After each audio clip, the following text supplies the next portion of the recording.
안녕하십니까? 덴탈빈 조영석입니다. 자, 여러분, 플랩 리스 서저리에 대해서 어떻게 생각을 하십니까? 임플란트 수술 정례 중에서는 플랩 리스 서저리를 하면 안 되는 정례도 분명히 있습니다. 하지만 플랩 리스 서저리를 하지 않을 이유가 없는 정례도 있습니다.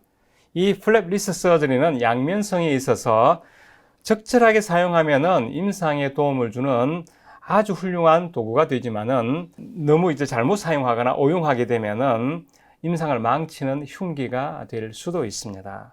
정리 하나를 보도록 하겠습니다.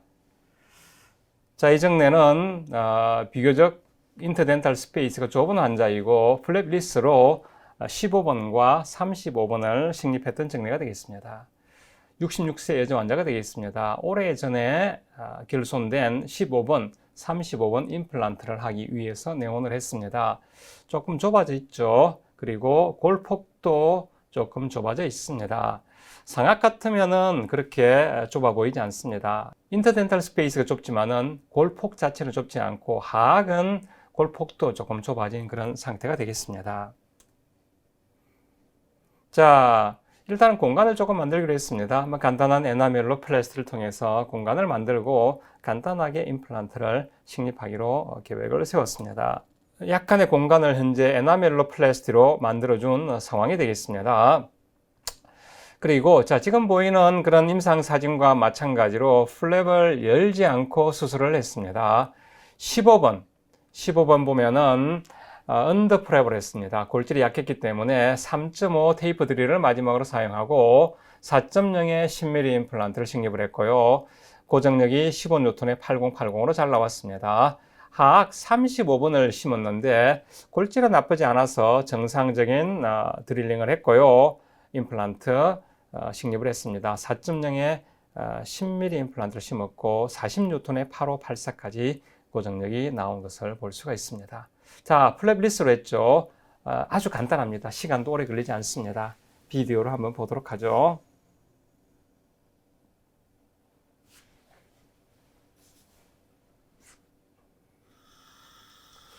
공간을 만들어 놓은 상태에서 위치 잡고 15번 드릴링을 해봅니다. 골질이 좀 약해요. 약하기 때문에 3.5 드릴을 마지막으로 사용을 하고 있습니다. 조심스럽게 옆에 치아에 걸리기 때문에 조심스럽게 드릴링 했고요. 임플란트를 바로 심어주고 있습니다. 이 정례 같은 경우 상악인데 각하치원이 충분하기 때문에 뼈만 넓다고 하면은 어렵지가 않게 할 수 있는 상황이 되겠습니다.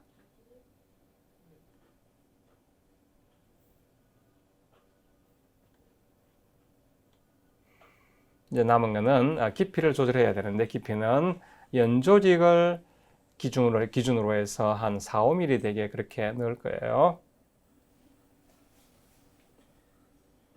눈금이 보이죠? 저 눈금이 임플란트 깊이를 보여주고 있습니다.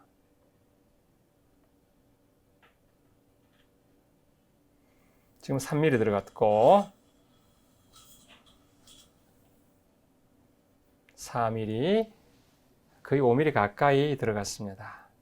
힐링 어바트먼트 체크를 해보면은 거의 5mm 가깝게 들어간 게 보입니다. 지금 조금 들어갈 때 본이 걸리면은 알베올로 플라스트 해줍니다. 고정력 잘 나왔죠.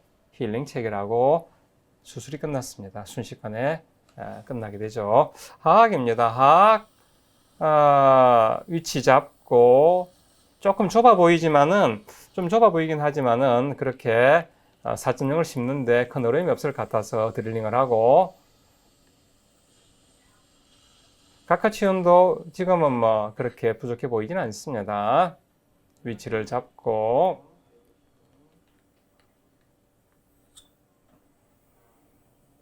3.5 테이프 드릴 사용하고요. 자, 플랩 리스 할 때 바닥을 쳐야 합니다. 스타프가 바닥에 닿을 때까지 그렇게 들어갑니다. 임플란트 4.0에 8.5를 식립을 하고 있습니다.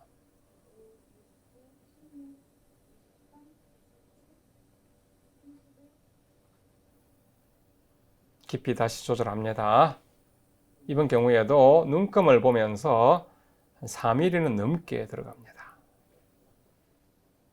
지금 3mm 들어갔고 조금 더 들어가면은 하단 눈금이 4mm가 되겠습니다. 지금 고정이 좀 강하네요. 자, 이제 4mm까지 들어갔습니다. 고정도 아주 강하게 나왔습니다. 힐링 어바트먼트 체결하고 수술을 마치도록 하겠습니다. 자, 수술이 끝났습니다. 엑스레이 소견이 되겠습니다. 상악 15번 문제 없고요. 35번은 살짝 박칼 쪽에 생긴 것처럼 보이지만은 박칼 쪽에 생긴 것은 아니고 박칼본이 흡수가 되다 보니까 저렇게 된 건데 그래도 어느 정도의 골폭이 있기 때문에 문제는 없어 보입니다.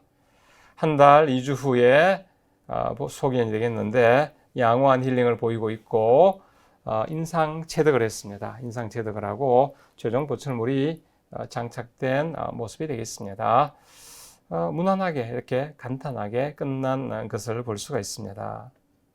10개월 후의 모습이고 2년 1개월 후에 모습이 되겠습니다.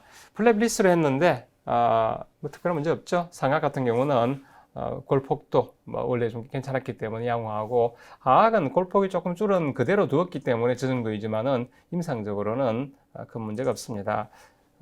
이 환자 3년까지 팔로우가 되어 있는데 환자는 매우 만족스럽게 보철물을 잘 쓰고 있는 상황이 되겠습니다. 지금같이 이제 발치를 하고 오랜 시점에서 플랩 리스 하는 거는 선택을 잘 해야 하긴 하지만은 일단 효율이 굉장히 높습니다. 결과도 나쁘지 않습니다. 결과를 그렇게 제어하지 않는다면은 이런 정례 플랩 리스 충분히 가능한 정례가 되겠습니다. 자, 이번에는 발치를 하면서 즉시로 임플란트를 심었던 정례를 보겠습니다. 사실 이 케이스는 조금은 까다롭습니다. 발치를 하고 조금 기다리면 쉬워지는데 어떤 이유로 인해서 발치를 하면서 곧바로 임플란트를 심었습니다. 제가 발치 후 즉시 식립에 대한 강의에서도 많이 하긴 하는데 거의 플랩을 열지 않습니다. 플랩 리스로 수술을 해 주었습니다. 수술 후 엑스레이 상에서 양호하게 임플란트들이 잘 심겨진 걸 볼 수 있고 최종 결과도 잘 나왔죠. 자, 초심자라고 하면은요, 플랩 리스의 빈도 비율을 10% 이하로 낮추시기를 권합니다. 기술을 우리가 발전시킨다고 하면은 조금 더 높은 비중, 한 40%까지도 우리가 플랩 리스를 할 수가 있습니다. 개념을 바꾸면은, 여러분이 이 개념을 바꾸면은요, 거의 70% 가까이 올라갈 수가 있습니다. 그리고 진료 철학에 따라서는 90%까지도 올리는 경우가 있습니다. 근데 사실 이쯤 되면은 약간의 부작용이 생기게 되겠습니다. 플랩 리스 서저리가 장점만 있는 것은 아니고 단점도 있는데 그러한 단점을 조금 장점으로 그냥 보상해 버리는 그런 이제 부작용이 좀 생기기는 합니다. 그 이상, 90% 이상으로 한다는 것은 거의 종교적인 수준의 신념이 있을 때 가능한 일이라고 생각하겠습니다. 물론 100% 하시는 분도 있습니다. 그럼 광신도 수준이죠. 어쨌든 플랩 리스 서저리는 여러분이 수준에 맞게 할 수 있는데 처음에는 비중을 줄여서 하시고 익숙해지면 점점점 늘어가게 되면은 많은 비중에서 여러분이 플랩 리스 서저리를 하게 되고 임상에 큰 도움을 받을 수 있습니다. 지금 저는 거의 한 80%쯤 되는 것 같습니다. 제가 하고 있는 임플란트 수술의 80% 정도가 플랩 리스 서저리가 되겠습니다. 하면서 인디케이션도 좀 더 정확하게 잡고 기술적인 면에서 발전이 되다 보니까 많은 환자를 플랩 리스로 보고 있습니다. 이 플랩 리스 서저리를 제가 오래전에 강의를 만들었다 하지 않았는데 최근에 다시 정리해서 강의를 찍게 되었습니다. 제목을 Best of the Flap List Surgery, 무피판 수술법 최고봉이라고 감히 이렇게 잡았습니다. 이 강의는 사실 많은 기대를 가지고 만들었습니다. 분명히 이 강의가 많은 임상가에게 큰 도움이 될 걸로 믿기 때문에 그렇습니다. 그런데 한편으로는 사실 염려가 있습니다. 초심자들이 너무 남용하고 오용할까 봐 사실 걱정입니다. 20년 전에 제가 이 강의를 만들고도 계속 망설였습니다. 이걸 과연 강의를 하는 게 맞을까, 안 하는 게 맞을까 고민을 했는데, 이제 공개를 하기로 했습니다. 제가 생각이 더 정리되었고, 더 확실하게 전달할 수 있기 때문에 제 강의를 들으시고 따라 사신다면은 합병증을 비하할 수 있을 걸로 생각하기 때문에 그렇습니다. 남용하면 안 되는데, 자, 어쨌든 그렇고요. 자, 제가 현재 이 강의를 하기 위해 찍은 컨텐츠가 되겠습니다. 한 10개 넘는 토픽으로 이렇게 만들었습니다. 이 플랩 리스 서저리에서 반드시 알아야 될 내용들이 있습니다. 기초 지식이 있는데 그것들을 빠짐없이 차근차근 제가 세세하게 알려드리도록 그렇게 하겠습니다. 이 강의는 제가 정말로 심혈을 기울여서 만들었습니다. 제가 많은 강의를 이렇게 찍었는데 각본이라든가 재료라든가 혹은 연출 면에서 최고의 작품이 나왔다라고 느낄 정도로 잘 만들어졌습니다. 이미 습관이 굳으신 분들은 그냥 그대로 해도 상관이 없습니다. 제 개인적으로는 중급자분들이 이 강의를 듣는다면 정말로 많은 도움을 받을 거예요. 그리고 초심자들도 제 강의를 듣고 한다면 좀 더 손쉽게 임상을 할 수 있을 걸로 생각을 합니다.